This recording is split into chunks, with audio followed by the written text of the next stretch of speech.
E estamos a chegar ao fim do Campeonato da Europa realizado na Alemanha, Euro 2024. Vamos fazer a previsão do jogo, a final entre a Espanha e a Inglaterra. E antes de falarmos sobre a grande final, eu quero deixar aqui uma palavra. Primeiro à Academia. Acho que foi um grande desafio para a Academia das Apostas este europeu, não só através dos meus vídeos, das previsões da nossa seleção portuguesa e de outros jogos mais importantes deste Campeonato da Europa, também um desafio grande para a Academia em termos de acompanhamentos em direto de praticamente todos os jogos deste Campeonato da Europa, que foi ajudando várias pessoas no intuito das apostas em live. E também um desafio para a Academia trazer o podcast com alguns convidados e falar não só sobre a fase de grupos, as equipas, os jogadores.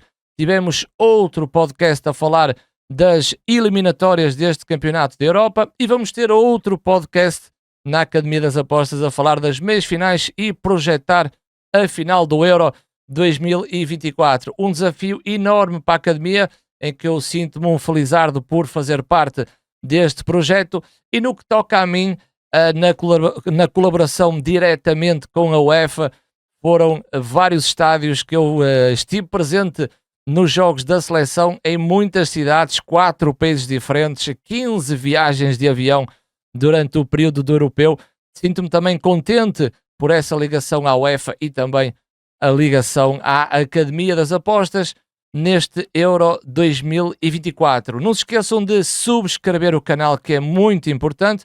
Depois, neste vídeo, dar o likezinho. Na caixa de comentários podem dar a vossa opinião sobre esta final.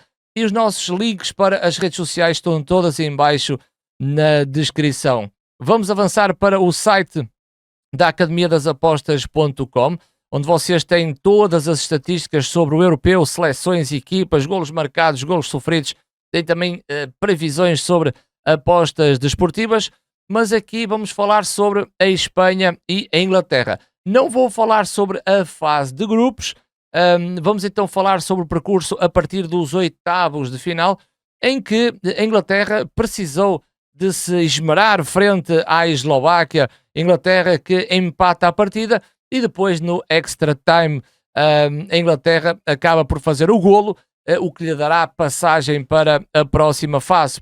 Do lado da Espanha, a Espanha a manter aquilo que tinha feito na fase de grupos, 3 jogos, 3 vitórias, 5 golos marcados, nenhum sofrido, e frente à Geórgia, a equipa que tinha vencido Portugal no terceiro jogo, a Espanha vence então por 4-1, a Espanha continuava assim a trazer muita qualidade a este Campeonato da Europa. Avançamos para os quartos de final, em que aqui, lá está, foi o palco onde a seleção portuguesa acabou por sair.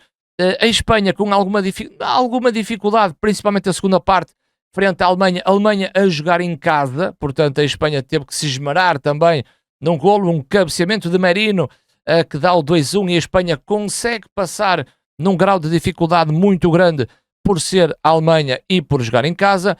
E a Inglaterra foi então empatar com a Suíça, e que depois, através das grandes penalidades, acabou por passar. Suíça, também aqui uma palavra muito positiva para esta equipa da Suíça. As duas equipas avançaram para as meias finais, e tivemos então uma Espanha-França. A França que tinha vencido a equipa portuguesa através das marcas das grandes penalidades, e a Espanha então consegue vencer por 2-1 numa remontada da Espanha frente à equipa da França. Enquanto a Inglaterra, na minha ótica, fez o melhor jogo deste europeu e foi frente aos Países Baixos. Curiosamente, uma equipa que eu estava a gostar e muito mais do seu processo ofensivo, e a Inglaterra consegue carimbar a passagem para a final. Meus amigos e minhas amigas, estamos na final. Espanha vai defrontar Inglaterra. O jogo vai ser realizado em Berlim. Portanto, o jogo está marcado às 8 da noite, hora portuguesa, 9 da noite, mais uma hora em terreno alemão. E vamos olhar, a indicação que a Academia nos está a dar: o jogo vai ser transmitido na RTP e na Sport TV, a grande final do Campeonato da Europa. E vamos então olhar para as duas equipas. Já sabem que carregando aqui no jogo vocês terão acesso à ficha sobre o jogo na Academia das Apostas, em que vocês têm aqui todos os resultados relacionados com as duas equipas, tem aqui a previsão popular em termos de resultados exatos, temos também aqui os mercados daquilo que as pessoas estão numa aposta para aposta desportiva, ou seja, num pensamento para uma aposta desportiva, e já sabem que ao carregar aqui nesta caixinha vocês vão ter a sugestão do nosso editor na Academia das Apostas, onde tem um texto, há uma sugestão e tem um texto que é quase uma análise à Espanha e também à Inglaterra. O nosso editor sugere que empate devolve Espanha a 1.63. Portanto, podem ler aqui a previsão do editor e ir ao encontro daquilo que é a sugestão em termos de mercados para apostas desportivas.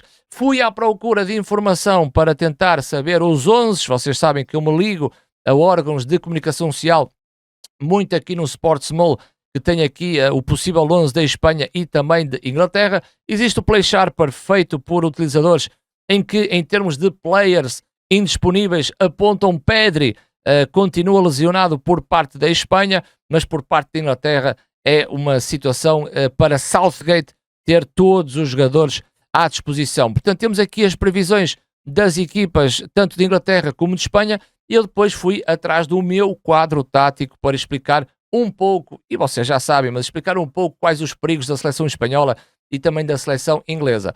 É certo que este esquema tático eu gosto de colocar um 4-2-3-1, mas isto não funciona em 4-2-3-1, até porque a Inglaterra tem Kyle Walker, Gay e John Stones, e o Kyle Walker acaba por ficar porque é Bukayo Saka que abre mais à direita. E aqui Phil Foden vem para o corredor central com Bellingham nas costas de Kane.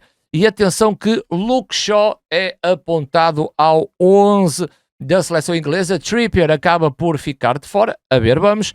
E avança então a Luke Shaw. Sabendo que a Inglaterra tem uma linha de 3 com Mainu e Declan Rice, os médios que formam depois aqui uma espécie de quadrado com Bellingham e Phil Foden, Luke Shaw e Bukayo Saka. É o lateral do lado esquerdo que sobe, mas é o extremo do lado direito que fica no posicionamento, e também Kane. Inglaterra a defender, sabemos que Kyle Walker atua praticamente como central e arrasta Bukayo Saka a defender no corredor. Luke Shaw acompanha para uma linha de 5.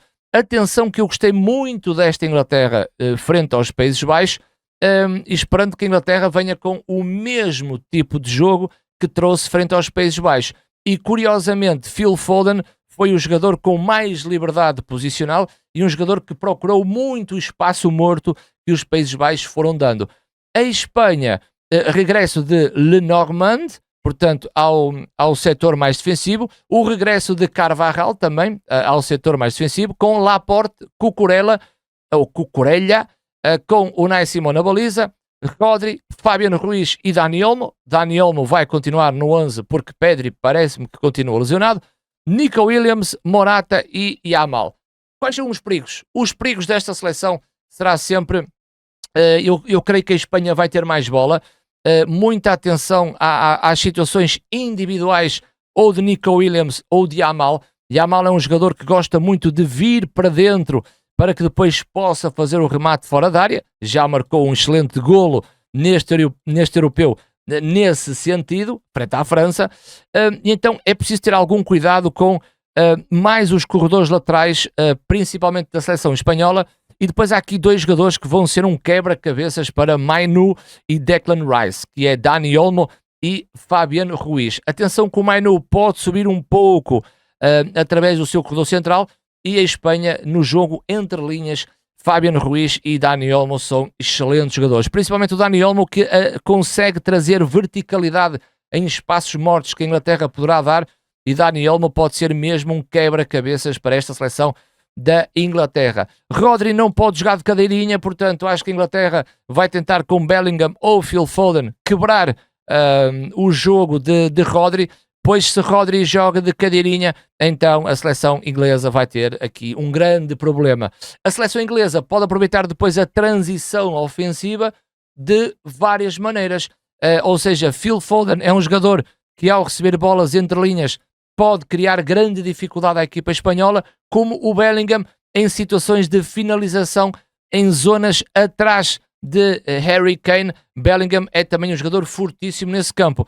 Poderá a Inglaterra não só usufruir do corredor central, até porque se Fabian Ruiz e Dani Olmo sobem no terreno para que Espanha consiga ter a posse de bola dentro do meio campo da Inglaterra, é normal que Phil Foden e Bellingham sejam um trunfo para criar dificuldades aqui no espaço de Rodri. A seleção inglesa tem várias formas de atacar, ou pelo corredor central, ou então pelos corredores laterais. Não creio que a partir de Luke Shaw o perigo poderá ser criado. Luke Shaw é o jogador que dá largura ao jogo de Inglaterra. Inglaterra depois acaba por fluir através do corredor do lado esquerdo, mas muito mais importância vai ser a situação também individual de Bukayo Saka com a Cucurella. Portanto, temos aqui uma Espanha que eu acho que vai ter mais posse de bola, e atenção à movimentação no ataque ao espaço por parte dos jogadores espanhóis, e a Inglaterra é uma equipa também que a partir do último jogo se torna uma equipa também muito preocupante para a equipa da Espanha, e por isso é que estamos numa final. Atenção às bolas paradas, acredito que tanto a Espanha como a Inglaterra têm jogadores fortíssimos naquilo que são as bolas paradas, ou em cantos, ou em livres mais descaídos, ou na zona central, e temos aqui um embate, uma Inglaterra que acordou numa meia-final, a meu ver, em termos de jogo, o que vai dificultando mais aquela previsão de que muita gente dá que a Espanha é a melhor seleção até à data, mas nem sempre ganha a melhor seleção o Euro. Portanto, é ter alguma atenção. Em termos de apostas desportivas, eu creio que a Inglaterra não é França, e fazemos uma comparação com o jogo anterior. Eu creio que, frente à França, até tivemos um mais 2.5 a ser resolvido numa primeira parte, na relação da Espanha com a França, e o próprio jogo da Inglaterra com os Países Baixos também tivemos um mais 2.5, e havia jogos que eu pensava que íamos ter um under. Ou seja, para estas equipas, ou para esta final, eu vou muito mais em golos. Eu creio que as duas equipas podem claramente, neste jogo, termos um over 2,5, portanto, mais 2,5 nos 90 minutos, é o que eu acho. É uma final que vai ser um pouco aberta, porque as duas equipas têm essa pretensão de marcar golos, mas creio que ambas marcam, também pode ser um mercado interessante. A ver, vamos, façam as vossas apostas em várias casas esportivas associadas aqui à Academia das Apostas, mas vou mais com ambas marcam e o mais 2.5. A moedinha, e vocês gostam sempre de saber a minha opinião, já sabem e escusam de perguntar. Eu creio que no 1x2 a minha moedinha seria para a equipa espanhola, porque é a equipa que me nutre mais confiança. Portanto, a ver, vamos, estamos a chegar ao fim de um campeonato da Europa. Parabéns a todos, parabéns à Academia pelo desafio que teve e que acho que foi cumprido nos acompanhamentos, nos podcasts, nas previsões. Acho que estamos todos de parabéns. E vamos ver se estamos cá no Mundial, no próximo Mundial ou no próximo Europeu. Mas foi um prazer. Não se esqueçam de subscrever o canal, que é muito importante. Aquele likezinho. E na caixa de comentários podem dar a vossa previsão sobre esta grande final em Berlim entre a Espanha e a Inglaterra.